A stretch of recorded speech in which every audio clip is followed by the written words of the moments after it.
नमस्कार। स्वागत है हमारे यूट्यूब चैनल न्यूराइज क्लासेस पर।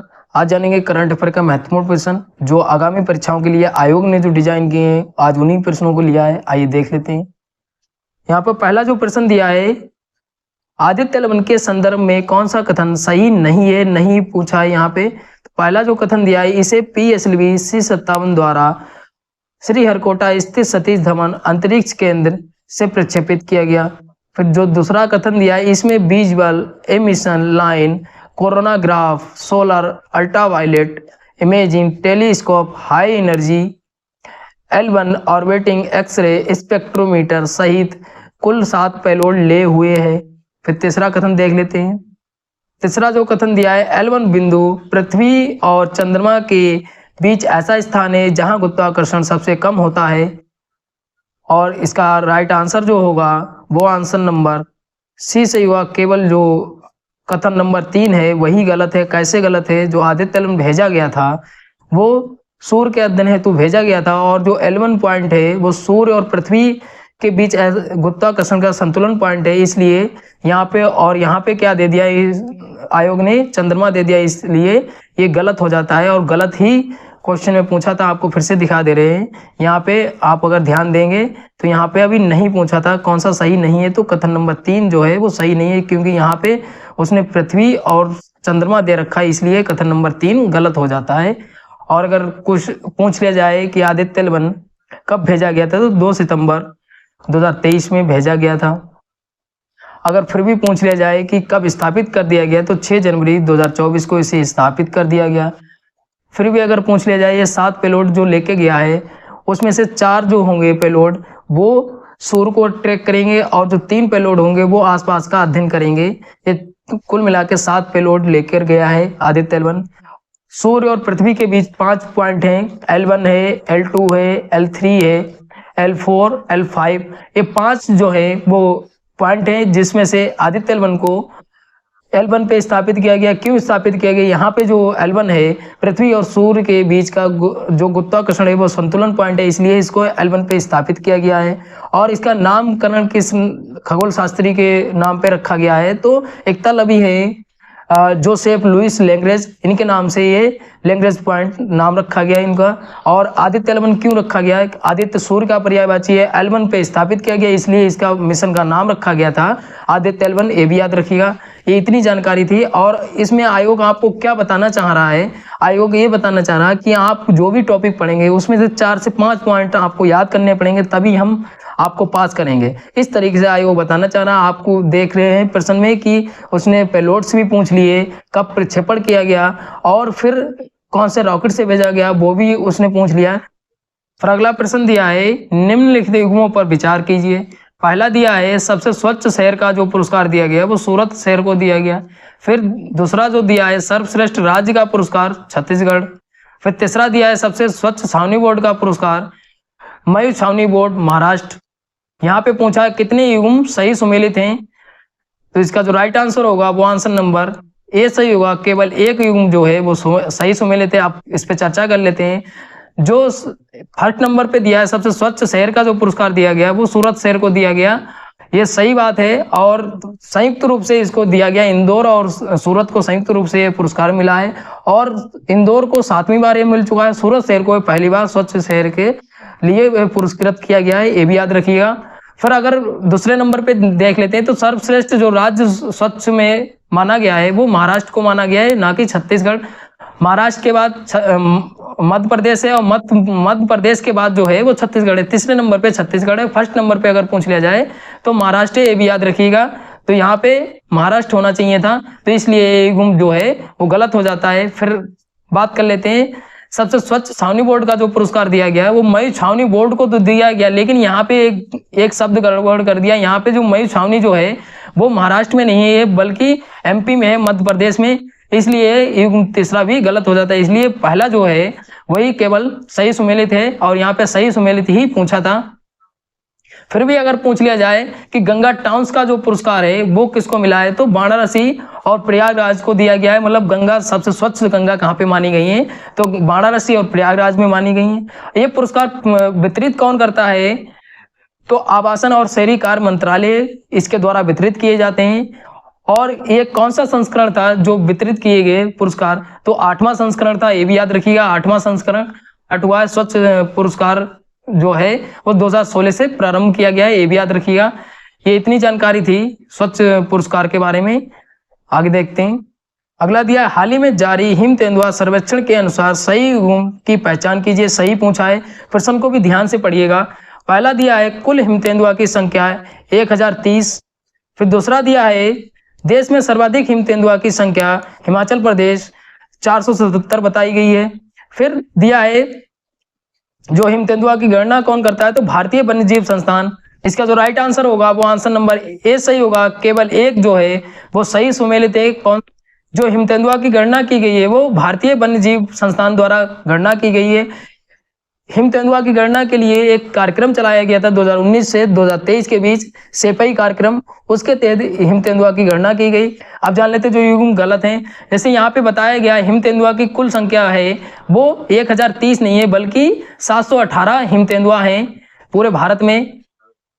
फिर अगर पूछ लिया जाए 477 जो है वो संख्या तो हिमाचल प्रदेश में नहीं है, लद्दाख में है। 477 जो है वो लद्दाख में है, ये भी याद रखिएगा। लद्दाख 477 जो है, सबसे ज्यादा जो हिम तेंदुआ हैं वो लद्दाख में, और सबसे कम अगर पूछ लिया जाए तो जम्मू कश्मीर में कितने हैं। जम्मू कश्मीर में तो 9 है जम्मू कश्मीर में हिम तेंदुआ, तो ये भी याद रखिएगा। जम्मू कश्मीर में 9 है सबसे कम, और सबसे ज्यादा लद्दाख में है 477। ये जो रिपोर्ट जारी होती है भारतीय वन्यजीव संस्थान द्वारा ये जारी होती है।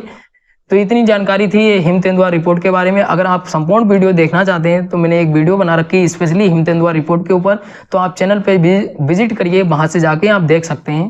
अगला प्रश्न दिया है, ब्रिक्स संगठन के संदर्भ में निम्नलिखित कथनों पर विचार कीजिए। पहला जो कथन दिया है, ब्रिक्स वर्तमान में 10 सदस्यीय समूह बन गया है। फिर दूसरा दिया है 5 नए सदस्यों में ईरान, अर्जेंटीना, इथोपिया, सऊदी अरब, संयुक्त अरब अमीरात सम्मिलित हुए हैं। फिर तीसरा दिया है 5 नए सदस्यों के जुड़ने से ब्रिक्स का नाम ब्रिक्स +5 हो गया है। अब कथन देख लेते हैं, और यहाँ पे पूछा है कौन सा जो है कथन वो सही है, सही वाले कथन पूछे हैं।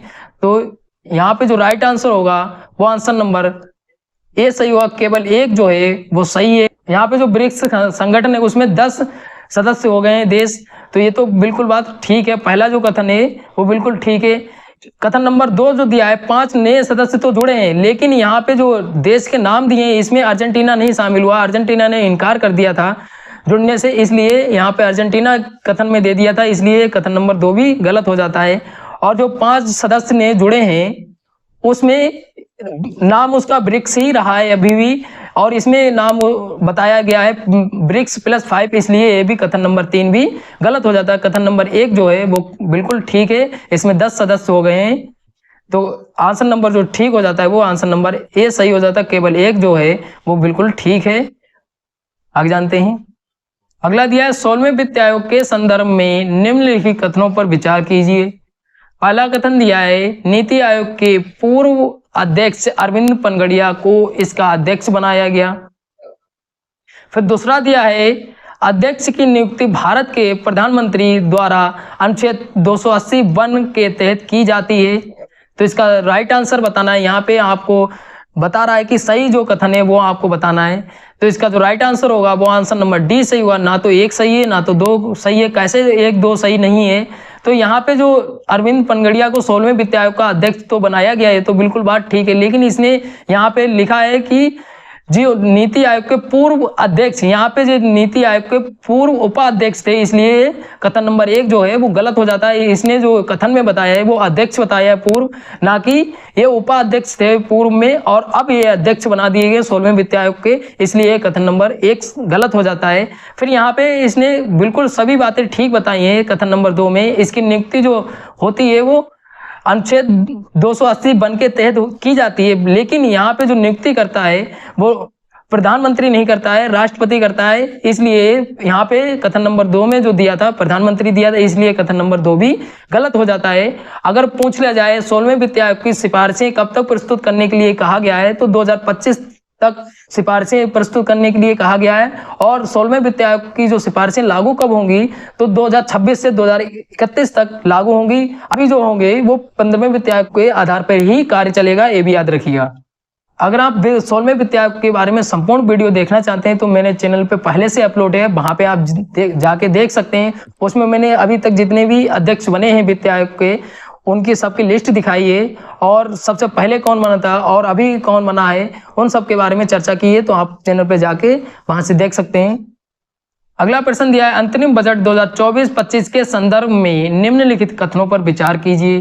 पहला कथन दिया है, लगातार 10 बार केंद्र सरकार का बजट प्रस्तुत करने का रिकॉर्ड मोरारजी देसाई के नाम है। फिर दूसरा दिया है, तत्कालीन वित्त मंत्री सीतारमण का ये लगातार 8वीं बार बजट पेश करना है।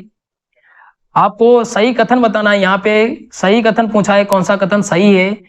तो इसका जो राइट आंसर हो जाता है वो आंसर नंबर ए सही होगा। केवल एक जो कथन है वो बिल्कुल ठीक है। मोरारजी देसाई ने 10 बार का रिकॉर्ड है बजट प्रस्तुत करने का, लेकिन जो दूसरा कैसे गलत हो जाता है, यहाँ पे जो 8वीं बार बता रखा है, ये इन्होंने सीतारमण जी ने 6वीं बार ये बजट पेश किया है 2024-25 के लिए। तो यहाँ पे 8वीं बार दिया था, इसलिए कथन नंबर 2 जो है वो गलत हो जाता है और कथन नंबर 1 जो है वो सही हो जाता है। आगे जानते हैं सबसे इंपॉर्टेंट प्रश्न और सब परीक्षाओं में पूछा जाने वाला प्रश्न, अयोध्या में निर्मित राम मंदिर के संदर्भ में निम्नलिखित युग्मों पर विचार कीजिए। पहला दिया है, मुख्य वास्तुकार चंद्रकांत बी सोमपुरा। फिर दूसरा दिया है, मुख्य मूर्तिकार अरुण योगीराज मैसूर। फिर तीसरा दिया है, राम मंदिर निर्माण शैली नागर शैली। तो इसका जो राइट आंसर होगा वो आंसर नंबर सी सही हुआ है। जो तीनों युग्म है वो बिल्कुल ठीक है। जो पहला कथन कैसे सही है, जो मुख्य अगर मंदिर के वास्तुकार पूछ लिए जाएं तो चंद्रकांत बी सोमपुरा है, ये बिल्कुल बात ठीक है। फिर दूसरा अगर की बात कर लेते हैं तो मुख्य जो मूर्ति के वास्तुकार है वो अरुण योगीराज हैं, ये भी बिल्कुल बात ठीक है। अगर पूछ लिया जाए राम मंदिर निर्माण शैली तो नागर शैली में, और जो उत्तर भारत में जो मंदिर बनते हैं वो नागर शैली में बनाए जाते हैं, ये भी याद रखिएगा। और जो दक्षिण भारत में जो मंदिर बनाए जाते हैं वो द्रविड़ शैली में बनाए जाते हैं, और जो मध्य भारत में जो मंदिर बनाए जाते हैं वो वैष्णव शैली में बनाए जाते हैं मंदिर, ये भी याद रखिएगा। और सबसे इंपॉर्टेंट है, अगर पूछ लिया जाए राम मंदिर जो निर्माण हुआ है वो कौन सी कंपनी ने निर्माण किया है, तो लार्सन एंड टर्बो कंपनी ने निर्माण किया है, ये भी याद रखिएगा। और अगर पूछ लिया जाए उत्तर प्रदेश सरकार ने कौन सी योजना चलाई है राम मंदिर के लिए, तो पेइंग गेस्ट योजना चलाई है। इसके तहत जो राम मंदिर के दर्शन करने जाएगा उसको निःशुल्क वहां पे भोजन इत्यादि सभी सुविधाएं वहां पे दी जाएंगी। अगर पूछ लिया जाए रामलला दर्शन योजना किसने चलाई है, तो छत्तीसगढ़ राज्य सरकार ने चलाई है। 20,000 जो यात्री होंगे वो प्रति वर्ष लाए जाएंगे राम मंदिर दर्शन के लिए, ये भी याद रखिएगा। और अगर आप राम मंदिर के बारे में संपूर्ण वीडियो देखना चाहते हैं, उसमें कौन सी योजनाएं चलाई गई हैं, कौन से नाम परिवर्तन किए गए हैं अयोध्या में, उन सब के बारे में मैंने संपूर्ण जानकारी दी है एक ही वीडियो में। राम मंदिर 2024 थंबनेल पर मिल जाएगा, आप वहां से जाके देख सकते हैं। जैसे अभी अयोध्या का जो एयरपोर्ट था उसका नाम बदलकर महर्षि वाल्मीकि एयरपोर्ट कर दिया गया है, ऐसे अनेक नाम बदले गए हैं अयोध्या में, तो उनके बारे में वहां पे जानकारी है, आप वहां से जाके देख सकते हैं। अगला प्रश्न दिया है, निम्नलिखित युग्मों पर विचार कीजिए। पहला दिया है, अंक समुद्र पक्षी अभ्यारण्य रिजर्व कर्नाटक। फिर दूसरा दिया है, मगधी केरे संरक्षण रिजर्व तमिलनाडु। कराईबेटी पक्षी अभ्यारण्य केरल। होकेरा आर्द्रभूमि पंजाब। फिर दिया है, संस्थाम कोता तमिलनाडु। इसमें यह बताना है कौन सा सही युग्म है, तो इसका जो राइट आंसर होगा वो आंसर नंबर सी सही होगा। केवल एक जो है वो सही सुमेलित है। कैसे एक सही सुमेलित है आप जान लेते हैं इसके बारे में। जो पहला सही सुमेलित है, अंक समुद्र पक्षी अभ्यारण्य जो है वो कर्नाटक में, ये बिल्कुल बात ठीक है। मगधी केरे संरक्षण रिजर्व जो है ये तमिलनाडु में नहीं है, ये कहाँ है, तो कर्नाटक में ही है, ये भी याद रखिएगा। इसलिए गलत हो जाता है, इसकी अवस्थिति जो बताई गई है ये तमिलनाडु बताई गई थी, इसलिए गलत है, ये कर्नाटक में है। और कराईबेटी जो पक्षी अभ्यारण्य है ये तमिलनाडु में है, तमिलनाडु में, इसलिए ये भी गलत हो जाता है। बाकी जो युग्म है वो गलत दिए हैं, केवल एक जो है अंक समुद्र पक्षी अभ्यारण्य रिजर्व जो है वो कर्नाटक में है। और अभी 2 फरवरी को जो आर्द्रभूमि दिवस मनाया गया है, इसमें 5 आर्द्रभूमि दिवस जोड़े गए, जिसमें से 3 जो हैं वो कर्नाटक के जोड़े गए और 2 जो हैं वो तमिलनाडु के जोड़े गए हैं, ये भी याद रखिएगा। अगर आप इसके बारे में भी संपूर्ण वीडियो देखना चाहते हैं तो मेरे चैनल पर पहले से संपूर्ण जानकारी उसमें कौन से स्थान अभी नए जोड़े गए हैं और कितने हो चुके हैं उनकी सबकी लिस्ट दिखाई है, तो आप चैनल पे जाके वहां से देख सकते हैं। अगला दिया है ओडिसियस नामक एक अंतरिक्ष यान अभी हाल ही में चंद्रमा के दक्षिणी ध्रुव पर उतरा है। यह यान किस देश का एक वाणिज्यिक यान है? तो इसका जो राइट आंसर है वो आंसर नंबर सी सही हुआ, संयुक्त राज्य अमेरिका का। ये जो भेजा गया है तो अमेरिका की एक निजी कंपनी है, इंटूएटिव कंपनी का नाम है, इसने ये यान भेजा है। तो ये इंपॉर्टेंट बन जाता है कंपनी का नाम इंटूएटिव मशीन्स, ये पूरा कंपनी का नाम है। ये निजी कंपनी है और विश्व की पहली निजी कंपनी बन गई है अंतरिक्ष में यान भेजने वाली, इंटूएटिव मशीन्स। ये कंपनी का नाम जरूर याद रखिएगा। और ये कब पहुंच गया, कब स्थापित कर दिया गया? तो अगर भारतीय टाइम अनुसार देखा जाए तो 23 फरवरी 2024 को, 23 फरवरी 2024 को। अगर ईस्टर्न टाइम के अनुसार देखा जाए तो ये 22 फरवरी 2024 को पहुंच गया था। अगर अमेरिका के टाइम अनुसार देखा जाए तो ये टाइम भी याद रखिएगा कब पहुंच गया था। और इसमें अगर वित्तीय पूछ लिया जाए तो $18 मिलियन का वित्तीय आया, तो $18 मिलियन का वित्तीय आया, ये भी याद रखिएगा। इतना पैसा खत्म हुआ है और किसके द्वारा खत्म किया गया है? तो नासा द्वारा ये संयुक्त रूप से पैसा खत्म किया गया है, ये भी याद रखिएगा। और आप इसके बारे में भी वीडियो देखना चाहते हैं तो मैंने पहले ही अभी 2-3 दिन पहले ही वीडियो इसकी अपलोड की है, तो संपूर्ण जानकारी वहां पे दी है, तो आप वहां से जाके देख सकते हैं। फिर अगला प्रश्न दिया, नारंगी रंग का मेंढक कहाँ पाया जाता है? तो इसका जो राइट आंसर है वो आंसर नंबर 1 सही होगा, अन्नामलाई पहाड़ियां, यहाँ पे पाया जाता है। और ये कहाँ पड़ती है? तो तमिलनाडु में पड़ती है, ये भी याद रखिएगा, तमिलनाडु में। और इसके बाद जो अगर पूछ लिया जाए तो पश्चिमी घाट पे भी कुछ पाए गए हैं, और ये कहाँ पड़ता है? तो केरल में पड़ता है, ये भी याद रखिएगा। हालांकि इसका जो आंसर होगा वो आंसर नंबर 1 सही होगा। अगला प्रश्न दिया है, प्रधानमंत्री सर्वोदय योजना के संदर्भ में सही कथन नहीं है, सही कथन नहीं है पूछा है। तो पहला जो कथन दिया है, इसे 1 जनवरी 2024 को लागू किया गया।